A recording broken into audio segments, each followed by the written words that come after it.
Okay, so we're out here working on the Studebaker today. I've been doing some work and haven't videoed it. I've been extremely busy. I reorganized my entire garage so it's a little bit easier to work in here. Moved the Studebaker over to the center. I've had some tools for a while I haven't put together because I didn't have any space. So I got a bead roller, a little cheap shear, English wheel. I just finished making some inner fenders. I had to cut out the old ones to make space for the tires in the front because when it's aired out, everything hits, especially when you turn and stuff. So the way it's cut out now, I can turn lock to lock at basically 1.5 inch ride height and then not hit anything. So I just got some self-etching primer lightly sprayed over them. They're just kind of fabbed up for now. I'm gonna finish getting the undercoating and stuff out from the inner fenders and probably sandblast them.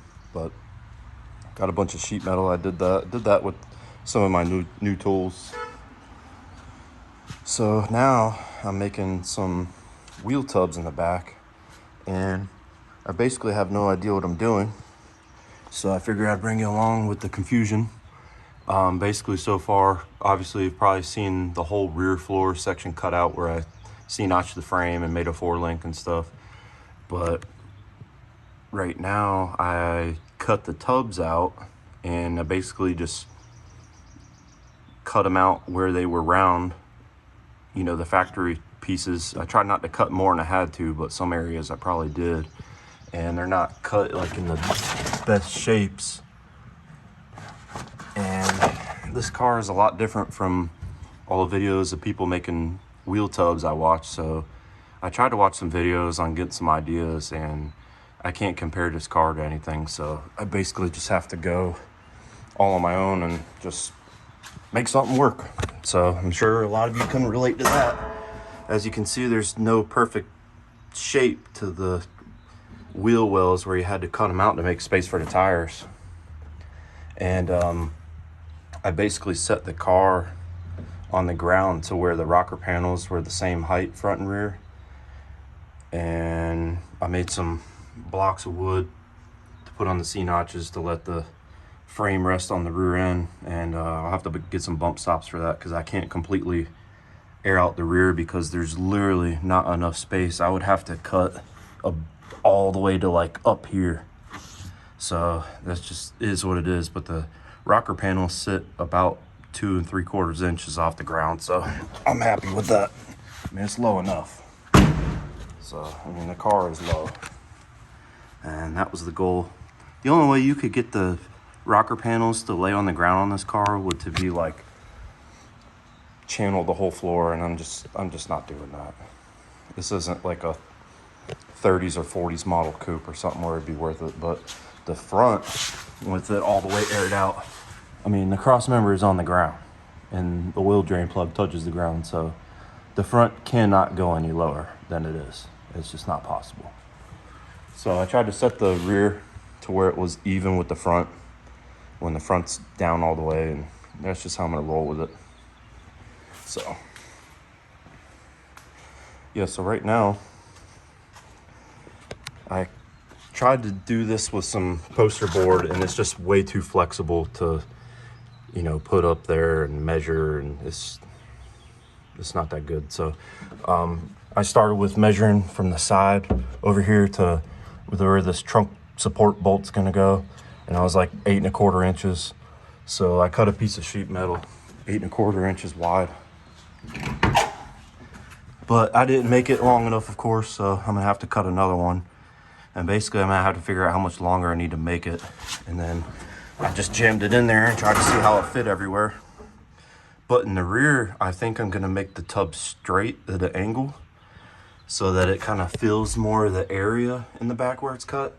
And then you can see how I pretty much cut this straight already. And then I think I have the top straight. And then I think I'm gonna make it round in the front, because you see how that wheel well is like arched already. So I'm gonna try that and see what happens. So I'll bring you back when I get that far. Okay, so I'm gonna do my best to take you through every step I'm about to do. Cutting it all out, I don't think you really missed anything there. So I'm trying to, since I'm doing straight tubs in the back part of it, I don't want to keep cutting any further back than I have to. The tubs are already going to be too big, but that's fine. I'm not worried about it. So to start with, I tried to not come back any further. So I tried to kind of mirror that a little bit. And I ended up taping this ruler together, 2 rulers together, because I couldn't find anything that I could stick up in here to the height I needed without it being too long. So I did that. And what I did was just went to the edge of that, made a mark, and then I took the angle finder, angle gauge, whatever you want to call it, and I put it on the ruler after I made that line, and it was 66 degrees. And so I wanted that measurement so that I could do the exact same angle and the same spot on the other side. And what I can tell you about cars is that they're full of, I guess you would call them, I don't know, you can, measuring points. So you want to find a point on each side of the car that's the same. And basically I went to each corner that was cut and measured to this little corner right there, that seam, and I placed them in the same spot. Well, I did this one first, and after I made that mark, I just put the measuring tape to the bottom of that line and checked what it was to right there on that seam, and it was 21 3/4. So to get them the same, because that's the goal, is to make everything the same, I measured 21 3/4 and made a mark over there, and then I placed a ruler along the side at 66 degrees, and they should be exactly the same spot and the same angle on side to side. So I'm gonna do the top of the tub next. That's straight. I figured I'd come in and show you a cool trick that I learned from Mike Bello at Bello's Customs. Just check out his YouTube channel. But sometimes you're in areas where you can't put a ruler or a tape measure very well to like measure from certain points. I'm trying to measure a certain distance down from this line right here, and I can't fit a ruler or anything like that in there. So I'm gonna show you what I'm gonna do that I seen him do. If you got like a tape measure you don't care about, or you got multiples of them, you can just cut sections off of them on there. So I'm just gonna put this in my shear and make like a 2-inch one. Put you down for a second.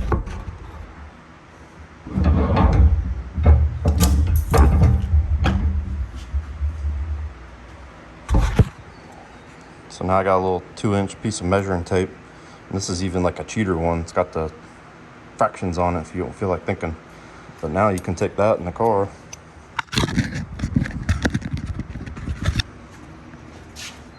You have an accurate way to measure down from something. So now I can sit there and stick this in there and make whatever marks you need. Okay, so I got the top marks made on each side. So I measured a 1/2 inch down from here and made a mark and drew a straight line all the way across to about here where I've about finished cutting. I made it a 1/2 inch because I cut this side pretty much exactly a 1/2 inch for the most part. So I don't want to go any higher than that. And then I made some marks down the sides to try to go just past where I've been cutting it up. And I did the same thing like I did in the back. I made a mark and then I checked the angle and then made it the same angle on both sides. So it's going to be kind of weird because it's going to go straight down, and then I need to make a rounded part to match that arch. So that ought to be a little interesting, but I think I feel comfortable enough to cut out what I've got so far, and then maybe I'll give the poster board one more try. All right, so I went through the trash and dug out some cardboard because I was too scared to go for it and make the whole thing out of metal from the get-go. I wanted to get a better visual of it, but I cut along those lines I made on the back and the top and on the front, and then I measured everything, kind of stuck this cardboard up in there and tried to bend it where I thought I needed to bend it. And it's giving me a pretty good idea of how everything's gonna look. The front's gonna be tricky for sure because of that wheel arch, but I think the straight back and the flat top will work out good. And then through here it's kind of straight, And then it starts getting funny right in this area because it's gonna come down and then curve, but I don't know. I think I have enough now that I should be able to trace this on some steel and cut it out with a shear and try to get it straight, and then I don't know, kind of start bending it and sliding it in here and see what we got going on.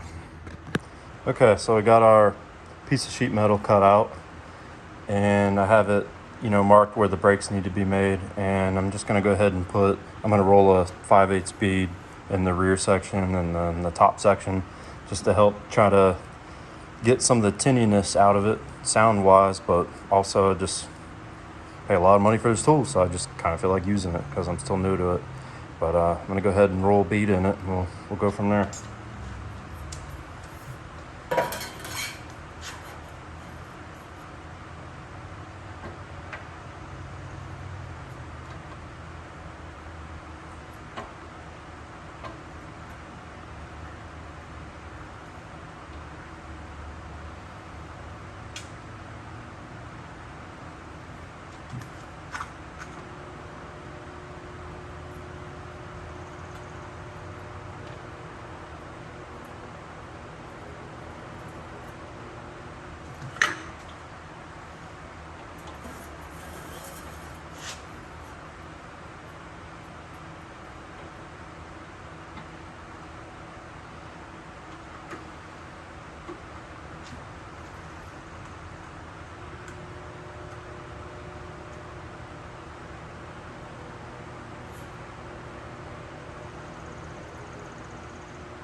So I started to put a bead in there.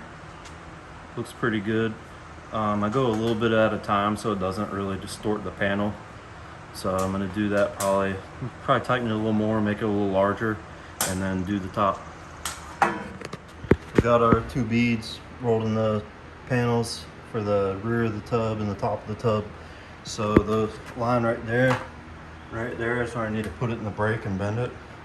So one trick I'm using is I got a bunch of metal coat hangers in the garage, and to figure out the angle that you need to bend that at, it's a little tricky. At least for me it is. I don't feel like measuring angles and stuff.